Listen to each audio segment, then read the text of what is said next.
Efésios 6, versículo 10 ao 12 diz assim: No demais, irmãos meus, fortalecei-vos no Senhor e na força do seu poder, revesti-vos de toda a armadura de Deus, para que possais estar firmes contra as astutas ciladas do diabo. Porque não temos que lutar contra a carne e o sangue, mas sim contra os principados, contra as potestades, contra os príncipes das trevas deste século, contra as hostes espirituais da maldade nos lugares celestiais. Esse texto que nós lemos agora é um texto bastante denso, em que tem muita coisa que poderíamos falar sobre este texto. Mas eu quero falar sobre uma questão muito prática, diária, para todos nós. A vida, ela já é difícil e complicada.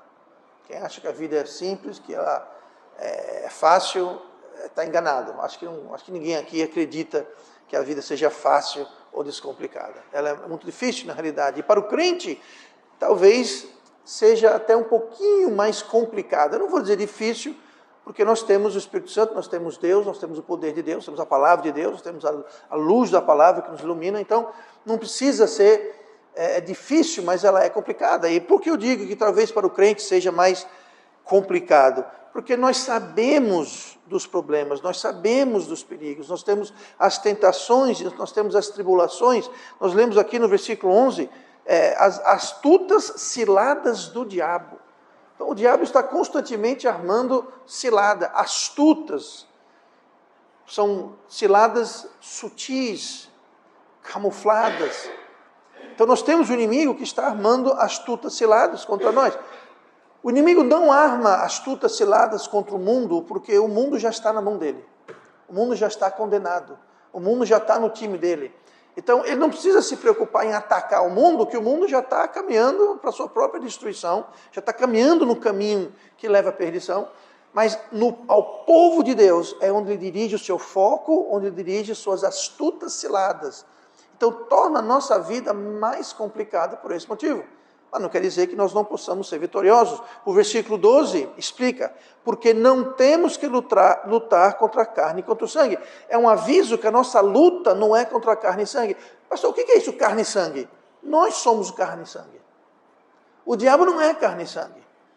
O diabo é um ser espiritual, é um príncipe das trevas, mas a nossa luta não é contra carne e sangue. O diabo é muito astuto, muito enganoso, é o pai da mentira, mas ele também é um grande covarde.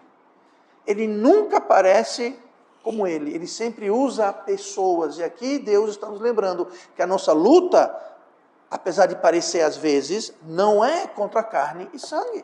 Nossa luta não é um com os outros. A minha luta não é com você, a sua luta não é comigo, a sua luta não é com seu marido, sua esposa, seu filho, seu patrão, seu empregado, seu vizinho, seu colega.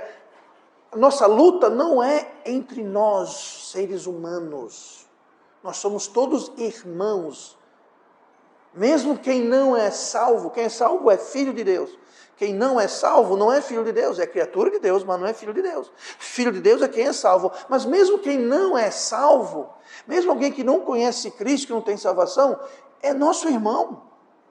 Todos nós descendemos de Adão e Eva. Todos nós descendemos de Noé e um dos seus filhos. Né? Então todos nós, toda a carne e sangue que existe no mundo, não interessa a cor da sua pele, do seu olho, do seu cabelo, se é alto, se é baixo, que língua você fala, não interessa.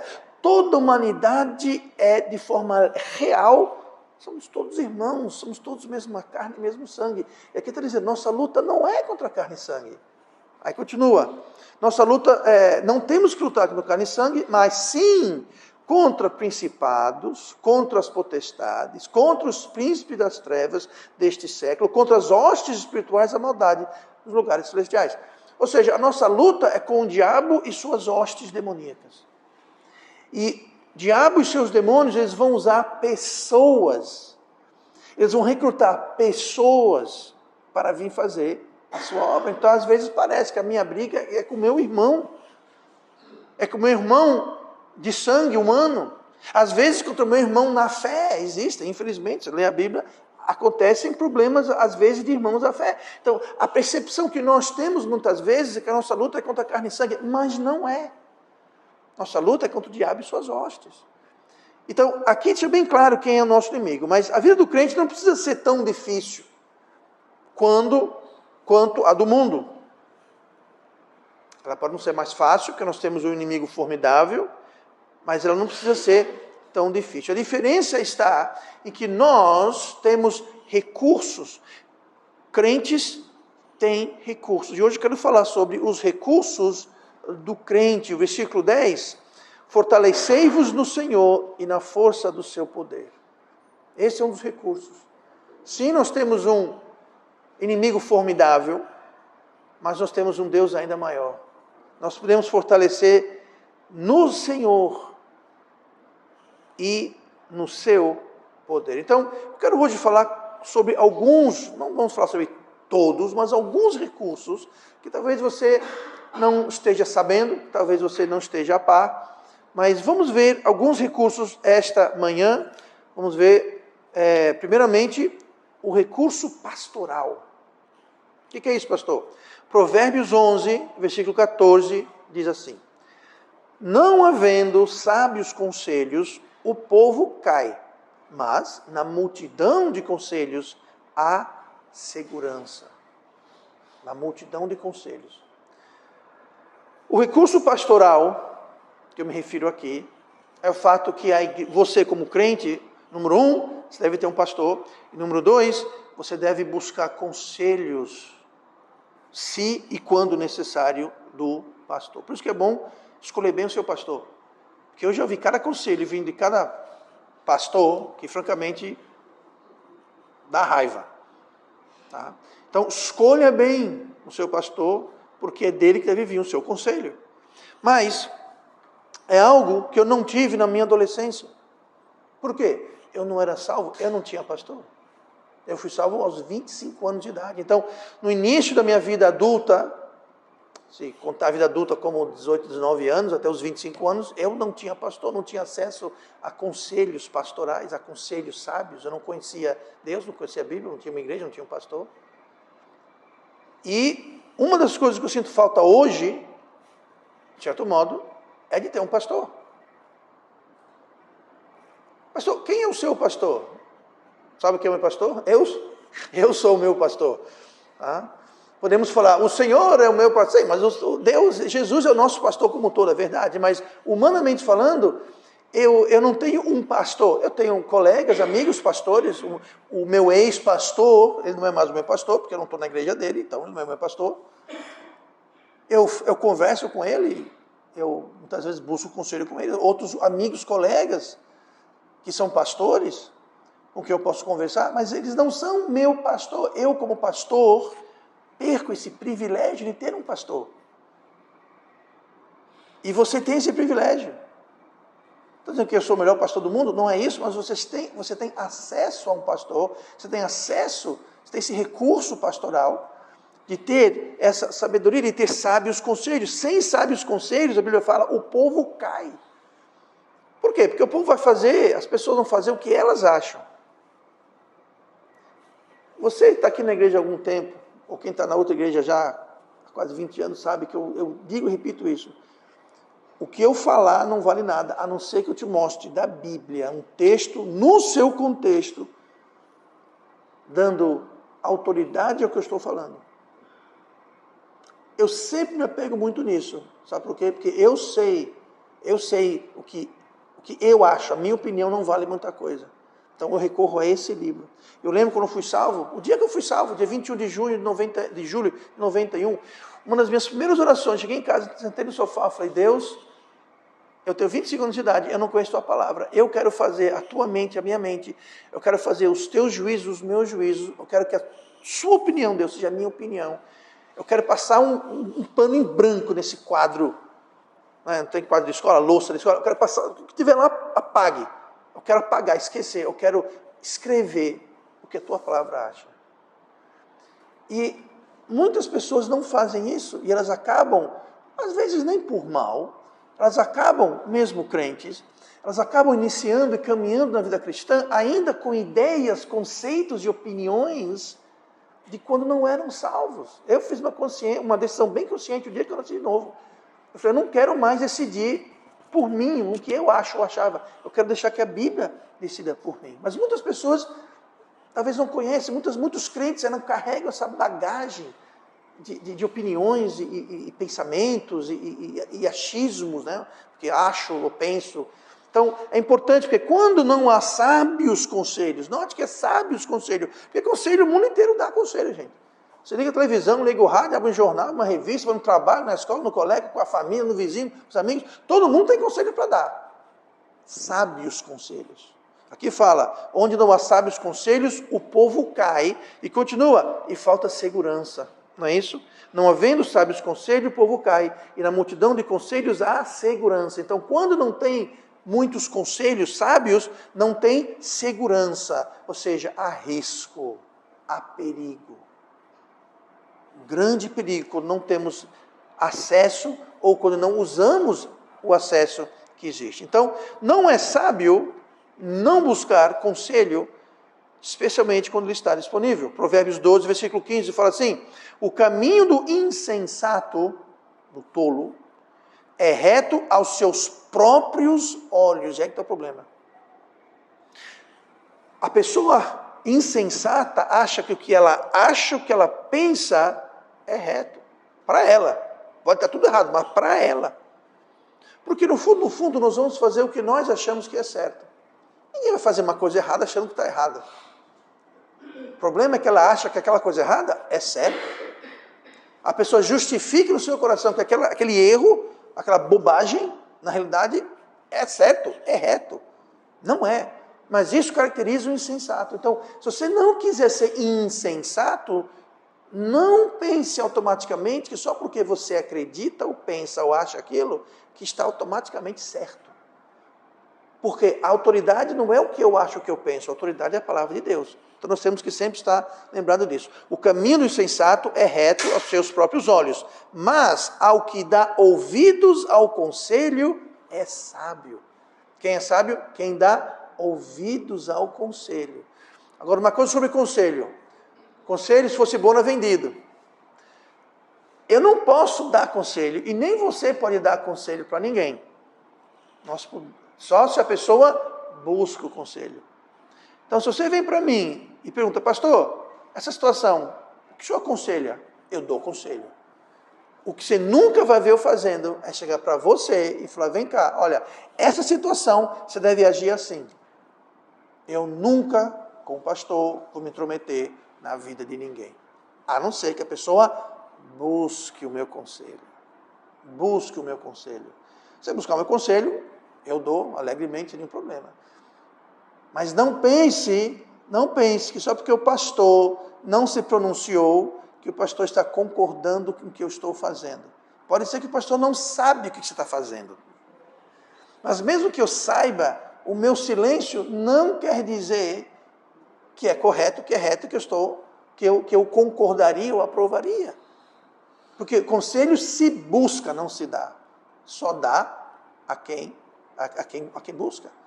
Eu conheço um pastor, bom, ele faleceu faz muito tempo, mas ele contou certa vez que veio um irmãozinho para ele e falou, pastor, eu estou indo para, sei lá, para a China como missionário, estou indo para algum lugar para missionário, e como missionário, e assim, eu vou fazer assim, sabe?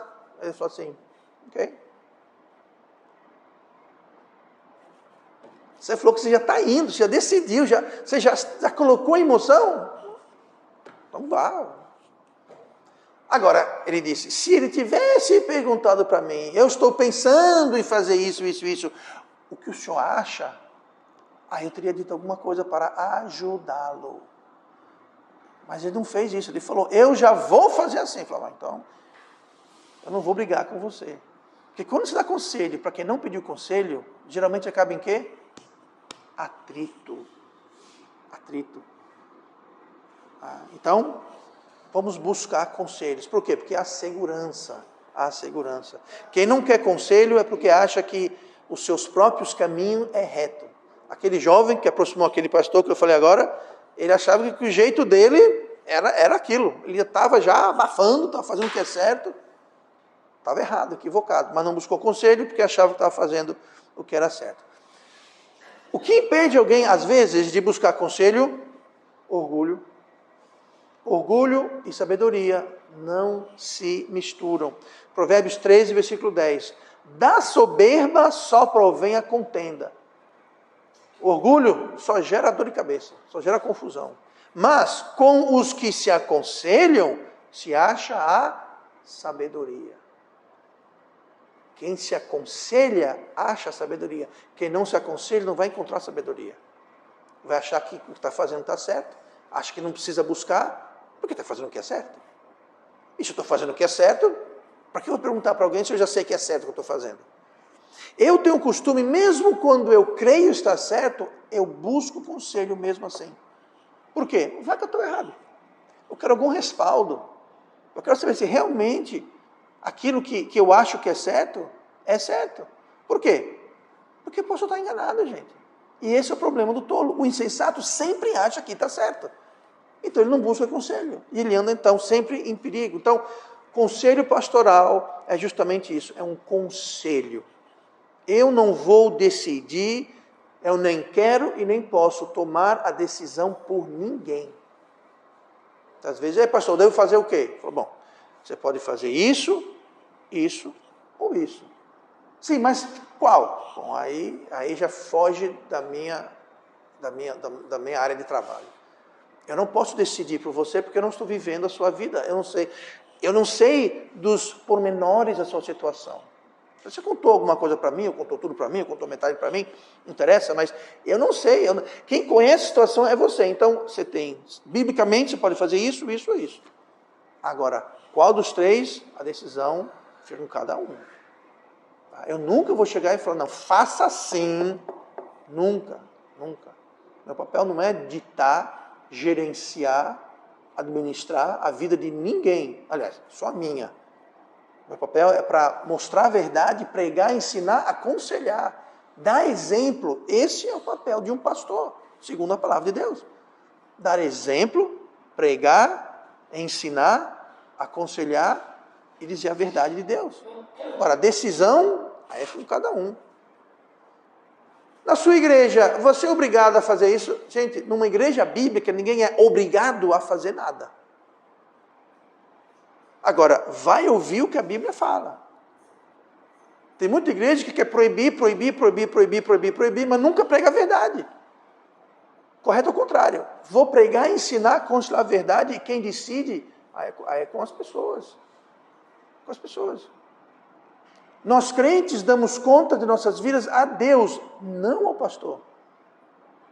O crente que só vive para agradar e prestar conta para o pastor, tem um problema. O pastor não está com ele de segunda a segunda, manhã, tarde e noite. Então, quando é dia de culto na igreja, pode ser que o crente dá tudo certinho, né? Aí quando, durante a semana, aparece o cão. Vive pior que o perdido. Sabe o que é isso? É o crente que quer agradar o pastor. Esquecendo que o pastor não vai com ele, mas Deus vai com ele. Se for salvo o Espírito Santo, que o Sara vai com ele 24 horas por dia, 7 dias por semana, preste contas a ele. Então não tem que a igreja estar proibindo nada, exigindo nada. Agora, é claro, se é um funcionário, se é um oficial, tem um ministério na igreja, existe um requerimento diferente, mas isso é em função de, e não uma obrigação. De modo algum. Buscar conselho. Se quiser seguir o conselho, bom. Se não quiser, lembre-se, na multidão de conselhos há segurança. Bom, você quer viver em perigo, aí é a sua vida, não é a minha. Tá? Então temos que estar a par disso. Há pessoas, tem gente que pede meu conselho e faz tudo ao contrário. Não tem problema, o meu papel perante Deus era aconselhar. Eu aconselhei. E é triste dizer, eu conheço muitas pessoas, no decorrer dos meus quase 20 anos de ministério, que fizeram isso e hoje estão pagando o preço. Estão vivendo as consequências.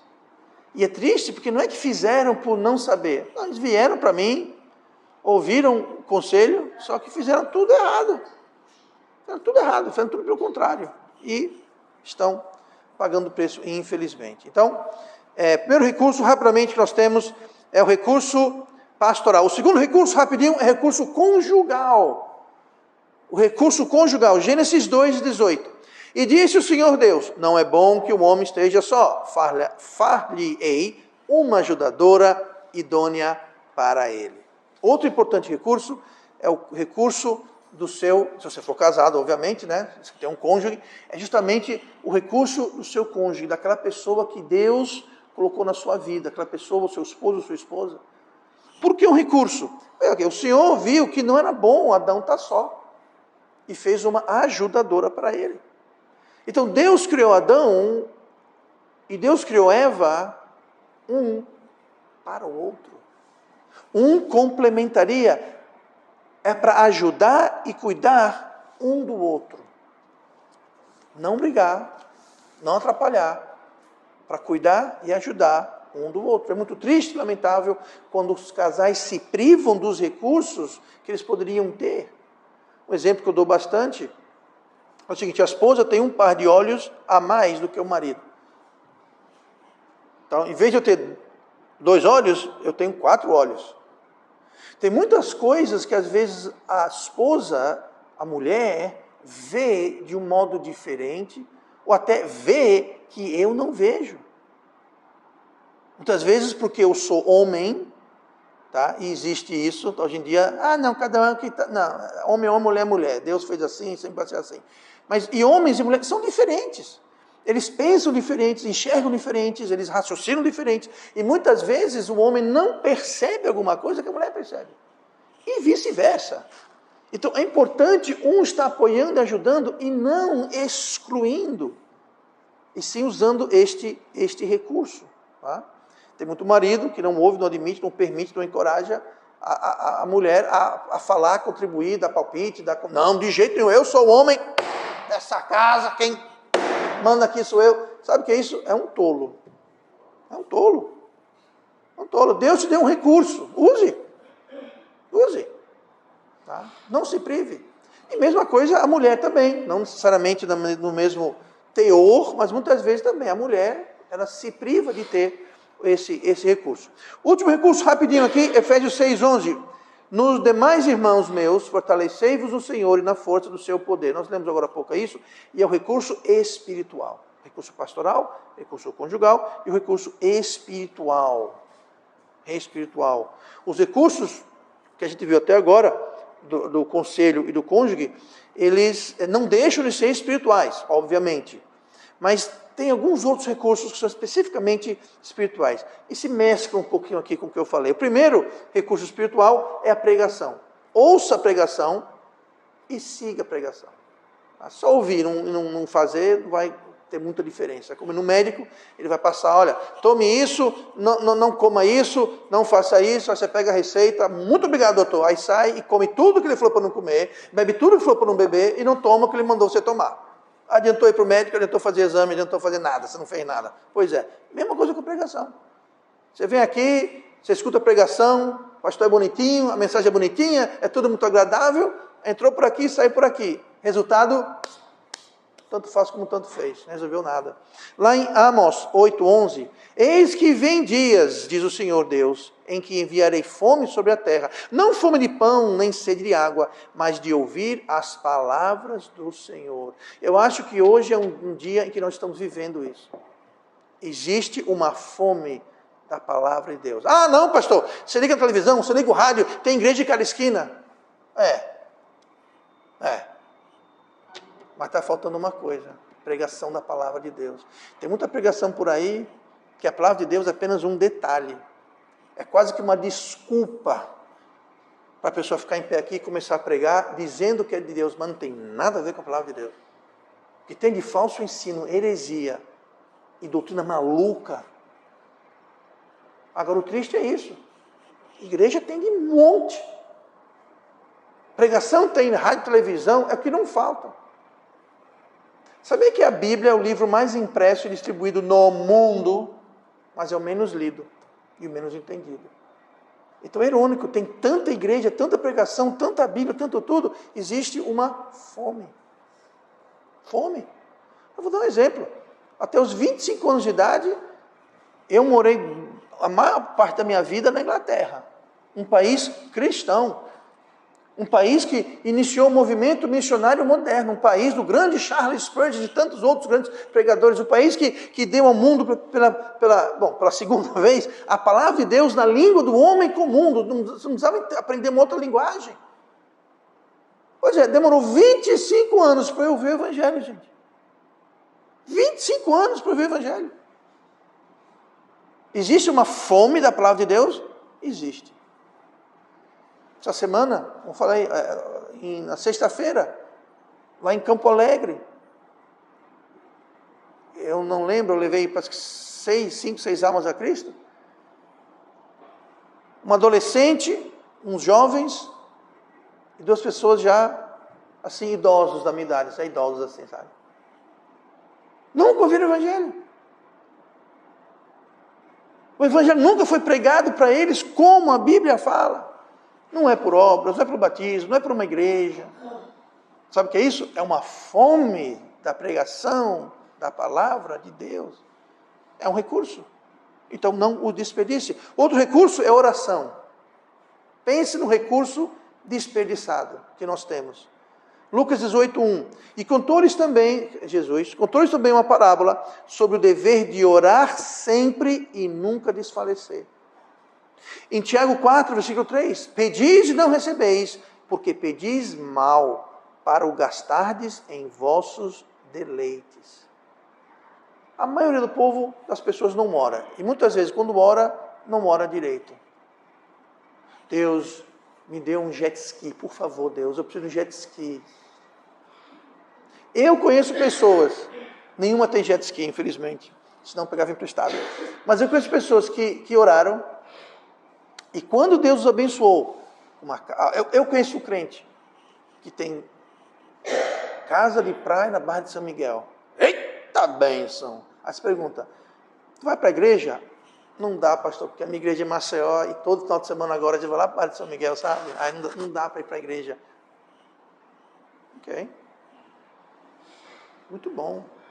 Horários para gastar nos seus próprios deleites. Deus dá emprego. Dá emprego. Pastor, eu tentei ir para a igreja, mas não, agora eu trabalho. Eu sou uma pessoa ocupada, não tenho tempo para Deus. Cuidado. Se as nossas bênçãos estão nos complicando com Deus, tem uma solução. Deus vai lá e tira a bênção. E se não tirar, é porque nunca foi bênção de Deus. Foi astuta cilada do diabo. Deus nunca vai dar uma coisa para mim e para você, para nos derrubar, nos prejudicar, nos afastar dele. Você daria uma arma armada para o seu filho? Uma faca que você vai lá, se afia. Olha, está bem afiada. Vai brincar com seus irmãos, vá. Não. Você acha que Deus vai nos dar algo? Não. Thalia, já pensou nisso? Não faça isso. É feio, é feio. Então, muita gente ora e a oração não é respondida, porque Deus fala, se eu fizer isso para você, vai fazer mal para você. Mas está aqui. Então Deus nunca deixa de responder. Pode ser um não, pode ser um ainda não, ou pode ser um sim. Mas tudo é resposta de Deus. Tudo é resposta de Deus. Tá? Última coisa, último recurso, esperar no Senhor. Como é que é, pastor? Esperar no Senhor, Isaías 40, versículo 31.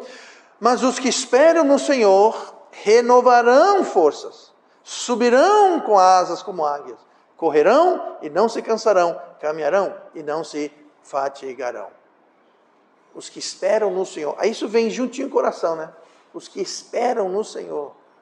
Quando nós esperamos no Senhor, nós temos um recurso, porque nós temos, os que esperam no Senhor renovarão as forças. Renovar as forças é um recurso bom. É como essas pilhas recarregáveis, né? Tem aquelas Rayovac, você coloca, funciona, aí vai. Aí quando acaba, você faz o quê? Lixo. Aí tem as recarregáveis. Quando fica fraco, você bota no carregador e ela recarrega e está novinha de novo. Pois é, nós podemos ter isso se esperarmos no Senhor. Eu não tenho paciência. Ok, então vai secar e vai acabar. Espere no Senhor, você vai renovar suas forças, você vai subir Você vai subir, você não vai descer, você vai ter progresso, você vai ter vantagem, vai ter bênçãos, vai subir. Quando a Bíblia fala em subir, é bom, descer é ruim. Você vai subir com asas como águias. Você vai correr e não vai se cansar. Caminhará e não se fatigará. Quando esperamos o Senhor, então é um recurso.